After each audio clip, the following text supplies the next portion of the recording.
శివాయ. ఈ చుట్టూ ఉన్నటువంటి యొక్క ప్రకృతి ఏదైతే ఉందో, పంచభూతాలతో నిర్మాణమైనటువంటి యొక్క చుట్టూ ఉన్నటువంటి యొక్క రమణీయమైనటువంటి యొక్క ప్రకృతి, కొండలు, నీరు, భూమి, ఆకాశం, ఇవన్నీ కలిసి ఒక అద్భుతమైనటువంటి ఒక మందిరం ఇక్కడ నిర్మాణం కాబోతుంది. ఈ మందిర నిర్మాణం కంటే ముందే ఇక్కడికి రుద్రాంశ సంభూతుడైనటువంటి ఒక హనుమంతుడు ఆల్రెడీ వచ్చేసాడు ఇక్కడికి. ఆ సగం పని ఏదైతే ఉందో ఆ హనుమంతుడు చేసినటువంటి ఒక అది. అదేవిధంగా ఈ కట్ట చివరిలో కనుక తీసుకువెళ్తే అక్కడ మనకి గ్రామదేవత ఉంది. అదేవిధంగా ఇక్కడ సాక్షి గణపతి దేవాలయం కూడా నిర్మాణం కాబోతుంది. అంటే రాబోయే రోజులలో ఈ క్షేత్రం ఏదైతే ఉందో, మనకి మామూలుగా సనాతన ధర్మంలో ఏంటంటే క్షేత్రానికి ఎంతైతే ప్రాధాన్యత ఉందో తీర్థానికి కూడా అంతే ప్రాధాన్యత ఉంది. సో ఇక్కడ వారు స్వామీజీ చెప్పినట్టుగా అమృతకుండం లాంటి ఒక తీర్థము, అదేవిధంగా క్షేత్రము, ఈ రెండిటి యొక్క కాంబినేషన్ లోపల ఇదొక అద్భుతమైనటువంటి యొక్క క్షేత్రంగా మారిపోతుంది. అంటే మనకి ఒక రకంగా ఒక పక్కన శ్రీశైలం, ఇంకో పక్కెంబటి కాళేశ్వరం, ఒక పక్క వేములవాడ, అట్లాంటి వాటి మధ్యలో ఉన్నటువంటి యొక్క ఈ ముఖ్యనాథ స్వామి దేవాలయం ఏదైతే ఉందో అద్భుతమైనటువంటి ఒక మందిరంగా మారుతుంది అనే దానికి నిదర్శనం ఏంటంటే ఇక్కడ స్వామీజీ రావడం. అదేవిధంగా వీణవంక జగ్గయ్య గారు లాంటి వాళ్ళు ఎన్నో వందల వేల దేవాలయాలని ప్రతిష్ఠ చేశారు. వారు స్వయంగా అంగారకుడిని ఉపాసన చేస్తారు. అట్లాంటి మహానుభావులు ఇక్కడికి కాలు పెట్టారంటేనే ఈ క్షేత్రం యొక్క వైభవం మనం అర్థం చేసుకోవచ్చు. ఇంకొక ముఖ్యమైనటువంటి విషయం చెప్పి నేను క్లోజ్ చేస్తాను. అదేంటంటే మంత్రాధీనంతో దైవతం. దేవుడు ఎవరి ఆధీనంలో ఉంటాడంటే మంత్రం యొక్క ఆధీనంలో ఉంటాడు. కాబట్టి అట్లాంటి ఒక మంత్రమైనటువంటి యొక్క పరమ పవిత్రమైనటువంటి ఒక ఓం నమ శివాయ మహామంత్రాన్ని ఎవరైతే ఉన్నారో జపించాల్సినటువంటి ఒక అవసరం ఉంది అని స్వామీజీ చెప్పారు. అదేవిధంగా స్వయంగా వారు అచ్చేస్తున్నారు. కాబట్టి దేవాలయాలను నిర్మించుకోవడం, దేవాలయాలను పునరుద్ధరణ చేసుకోవడం ఇది ఒక పార్ట్ అయినట్టయితే, భక్తులు కనుక దేవాలయానికి రాకపోతే ఆ దేవాలయానికి విశేషం ఉండదు.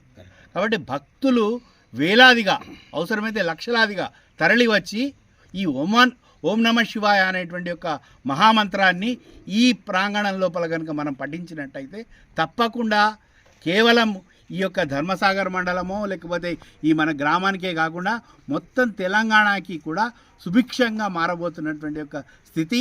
కాబట్టి వందలాది మంది, వేలాది మంది, లక్షలాది మంది భక్తులు ఎవరైతే ఉన్నారో ఈ ఓం నమ శివాయ అనేటువంటి యొక్క మహామంత్రాన్ని జపిస్తూ ఈ యొక్క కార్యక్రమంలో వాళ్ళు ప్రత్యక్షంగా పాల్గొని, ఎందుకంటే స్వామీజీలతో పాటుగా వేద పండితులు ఎవరైతే ఉన్నారో వాళ్ళు రాబోతున్నారు.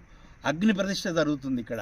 అంటే ఆ పంచభూతాత్మకమైనటువంటి యొక్క ఈ ముఖ్యనాథ స్వామి దేవాలయాన్ని మనం బ్రహ్మాండమైనటువంటి ఒక క్షేత్రంగా, తీర్థంగా మలుచుకుందామని చెప్పేసి కోరుకుంటూ ఈ యొక్క కార్యక్రమంలో అందరూ కూడా వారి యొక్క తను మన ధనపూర్వకంగా త్రికరణ శుద్ధిగా పాలు పంచుకోవాలని చెప్పేసి కోరుకుంటూ ఓం నమ శివాయ. లక్ష్మణాచార్య. यहाँ पे आदिनाथ मुख्यनाथ मंदिर की हम स्थापना करने वाले हैं। इसका जो योनि या पानवट्टा, तेलुगु में पानवट्टा बोलते हैं, ये इतना प्राचीन है जैसे काशी हो या उज्जैन हो या मध्य प्रदेश हो, लगभग 4000 साल पहले के ये स्ट्रक्चर सेम स्ट्रक्चर है। तो ये जो स्ट्रक्चर है लगभग 4000 ईयर्स पुराना स्ट्रक्चर है। और अंदर का जो पानवट्टा है, अंदर का जो योनि पात्र है, वो भी सेम यही स्ट्रक्चर में है। तो लगभग ये मंदिर का इतिहास अगर हम उसका अनुमान लगाए 3500 साल से लेकर 4000 साल तक है। ठीक है। तो शासन आए, अलग शासन चेंज हुए, अलग अलग शासनों ने इसका जीर्णोद्धार किया, इसके रिपेयर मेंटेनेंस किए। तो लास्ट में रिपेयर मेंटेनेंस काकतीय ने किया है, बट काकतीय ने ये कंस्ट्रक्शन किया नहीं है। बहुत लोगों को ये गलत फहमी है, क्योंकि काकतीयों के पहले अनेक शासन होके गए हैं। अनेक शासनों ने इस मंदिर का जीर्णोद्धार किया है। ओम आदेश अलख निरंजन। आज मुप्पारम नाम के इस ग्राम में, हनुमकोंडा जिला में, तेलंगाना राज्य में, बहुत ही प्राचीन, लगभग 3000 साल पुराना प्राचीन मंदिर है।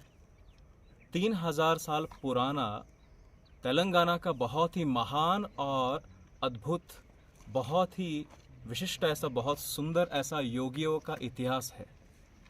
तेलंगाना जो राज्य है, तेलंगाना छत्तीसगढ़, जो आजू बाजू के इसके जो राज्य है, इसका इतिहास इतना प्राचीन है।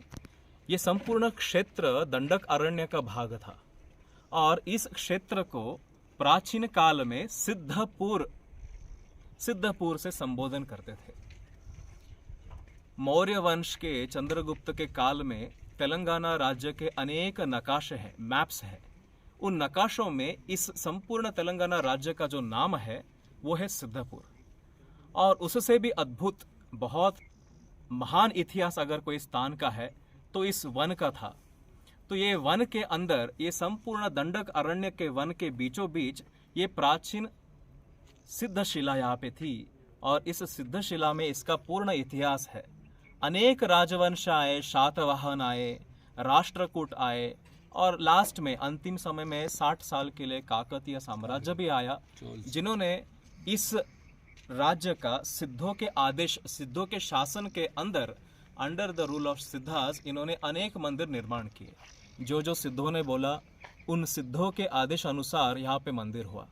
इस तेलंगाना में जैसे प्राचीन मंदिर यहाँ की भद्रकाली, वो भी सिद्धों ने निर्माण किया। उसी प्रकार महाकाली, काजीपेट में महाकाली का मंदिर था जो अभी नष्ट हुआ है नहीं। उस स्थान का प्राचीन काल में नाम था कालीपीठम या कालीपेट। तो बाद में जो अनेक आक्रांत आए, अनेक लोगों ने उसको नष्ट किया, उसका नाम बदलकर लोगों ने काजीपेट किया। उसी प्रकार सिद्धों का और भी प्राचीन स्थान जहाँ पे हम लोग की समाधियाँ है, हमारे सिद्ध लोगों की 18 समाधि मेट्टुगुट्टा के ऊपर है, जहाँ पे हमारे सिद्ध रामेश्वर महाराज साक्षात वहाँ पे आके उन्होंने उस स्थान को लगभग 2000 साल पहले उसका जीर्णोद्धार, जिसको आज दक्षिण भारत, कर्नाटक में जिनको भगवान के जैसा पूजा जाता है, जिनका नाम रेवणनाथ है। हमारे नवनाथ के नाथ संप्रदाय में जो 6th नंबर के रेवणनाथ है, तो रेवणनाथ को पूरा दक्षिण भारत पूजा करता है। हमारे सिद्ध परंपरा, अवधूत परंपरा, नाथ संप्रदाय, जैन मुनि संप्रदाय, इन सभी में आदिनाथ परम भगवान है, जिनको शास्त्र शुद्ध में सदाशिव भी बोलते हैं, कुछ लोग उनको महादेव भी बोलते हैं। लगभग 108 उनके अवतार है महादेव के और 108 अलग अलग नाम है। हम सबकी श्रद्धा अलग अलग है, कोई महादेव, कोई शंकर, कोई शिव, ये सारे रूप इनके ही हैं। हमारे सिद्ध परंपरा, अवधूत परंपरा, नाथ और ये सारे परंपरा का या तंत्र शास्त्र या तंत्र महायोग और सिद्ध महायोग की जो संपूर्ण 3 लाख साल पहले जिन्होंने शुरुआत की, उनका नाम ही मुख्यनाथ या आदिनाथ है। ये जो मंदिर है, ये मंदिर के जो इष्ट देवता या प्रधान देवता वो आदिनाथ, मतलब उनका नाम ही मुख्यनाथ है। मुख्य मतलब प्रथम, आदि, फर्स्ट।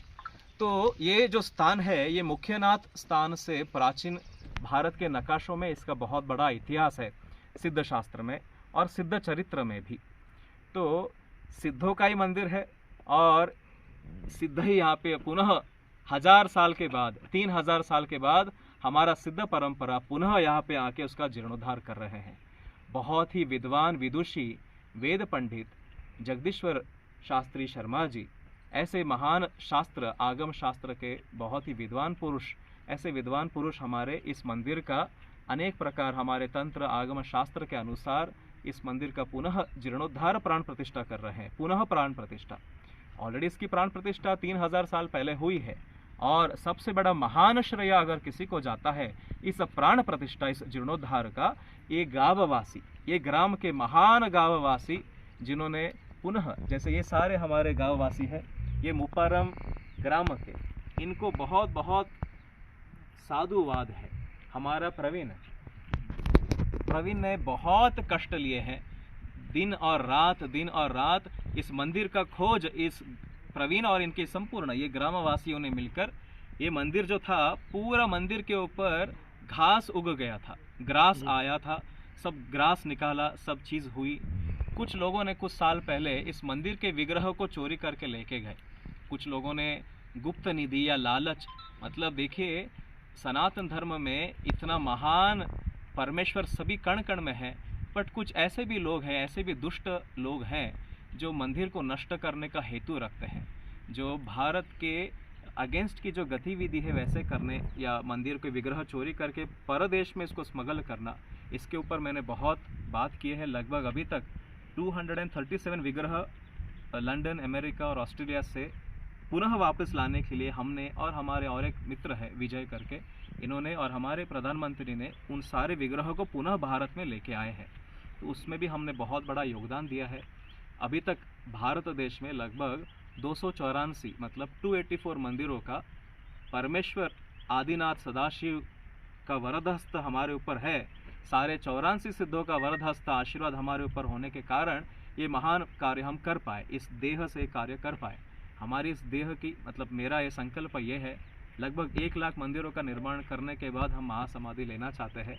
उससे भी बड़ा महान कार्य हमारा उद्देश्य ये है कि संपूर्ण भारतवर्ष में, हमारे पूर्ण आर्य भारतवर्ष में लगभग 1 लाख वैदिक गुरुकुल का निर्माण हो, जहाँ पे सिर्फ वेद नहीं पढ़ा जाएंगे, वेद भी पढ़ाए जाएंगे, उपनिषद, हमारे संपूर्ण धर्मशास्त्र भी पढ़ाए जाएंगे। उसके साथ साथ विज्ञान, साइंस और टेक्नोलॉजी, ये दोनों भी आज की इस समय की बहुत गरज है। It is need of an hour. तो इसीलिए हम वैदिक शास्त्र तो वहीं से साइंस, वहीं से टेक्नोलॉजी आई है, बट हम हमारे बच्चों को सिर्फ वेद नहीं पढ़ाएंगे, उसके साथ हम modern education, computers, science, technology ये भी देंगे। ये हमारा उद्देश्य है। तो इसी स्थान से तेलंगाना का क्या बोलते हैं, तेलंगाना को बहुत बड़ा आशीर्वाद प्राप्त हो और ये स्थान पुनः सिद्ध हो। इसके लिए स्थान को हम सारे सिद्ध, हमारे सारे 84 सिद्ध, हमारे सारे नवनाथ, हमारे सारे अवधूत योगी, हमारे सारे सिद्ध योगी इस स्थान को बहुत बहुत आशीर्वाद देते हैं। हमारे लगभग 12 अखाड़े हैं, उनको भी मैं प्रार्थना, विनम्र प्रार्थना करता हूँ कि वो भी इस स्थान पे आए और इस स्थान को आशीर्वाद दे।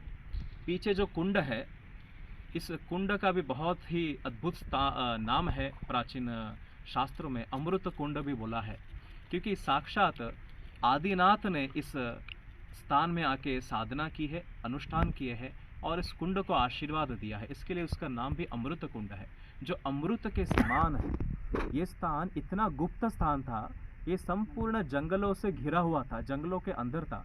सभी सिद्धों के स्थान जंगलों के अंदर है, क्योंकि जितने भी सिद्ध है वो अरण्य और जंगलों के अंदर ही रहते हैं। उनके सारे मंदिर जंगलों के अंदर, मतलब ये संपूर्ण वन था।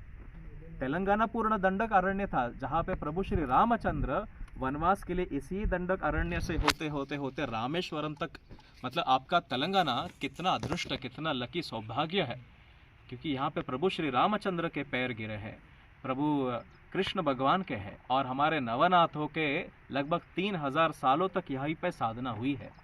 कुछ लोग बोलते हैं कि तेलंगाना और जो दक्षिण है ये राक्षसों का स्थान है, बिल्कुल भी नहीं। संपूर्ण दक्षिण भारत ये सिद्धों का स्थान है, क्योंकि सिद्धों की तपस्या ने इस स्थान को पुण्य, पावन, पवित्र कर दिया है, शुद्ध कर दिया है। तो पुनः हम सारे सिद्ध और ऐसे विद्वान पंडित, ऐसे गुणी और अच्छे शुद्ध चरित्रवान ग्रामवासियों से पुनः इस स्थान का जीर्णोद्धार होगा और पुनः इस स्थान में पुनः उसकी प्रतिष्ठा, वैभव, यश, श्री ये सारे पुनः इस ग्राम में आ जाएंगे, ऐसा हमारा आशीर्वाद है।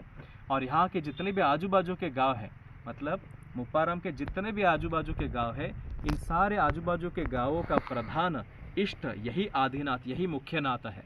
तो मुख्यनाथ ही इधर से शासक है, मुख्यनाथ का ही शासन यहाँ पे है। और तुरंत मेरा संकल्प ये भी है, पुनः 64 भैरव, 64 भैरव पुनः वरंगल में स्थापित करना। पूरे नव भैरव कहीं पे भी नहीं है पूरे भारत देश में। टोटल अष्टभैरव अलग अलग जगह पे है, हिमालय में है अलग अलग, पर सिर्फ और सिर्फ वरंगल में हमारे सिद्ध परंपरा ने 3600 साल पहले 9 भैरव की स्थापना इसी वरंगल में की है। तो पुनः 9 भैरव के अंडर 8-8 भैरव और होते हैं, तो लगभग ऐसे 64 प्लस, मतलब लगभग 69 भैरव होते हैं।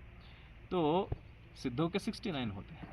तो यहाँ पे पुनः 64 भैरव का निर्माण करना, 64 योगिनियों का मंदिर निर्माण करना, फिर इस स्थान को जितना वैभव, जितनी अष्टश्री अष्ट वैभव इस स्थान में पुनः आए, ऐसे हम सारे सिद्ध यहीं पे तपस्या करेंगे। इसी वन में हमारे पुनः सिद्ध आके तपस्या करें। ऐसे में आप सभी ग्रामवासियों को बहुत बहुत आशीर्वाद देता हूँ।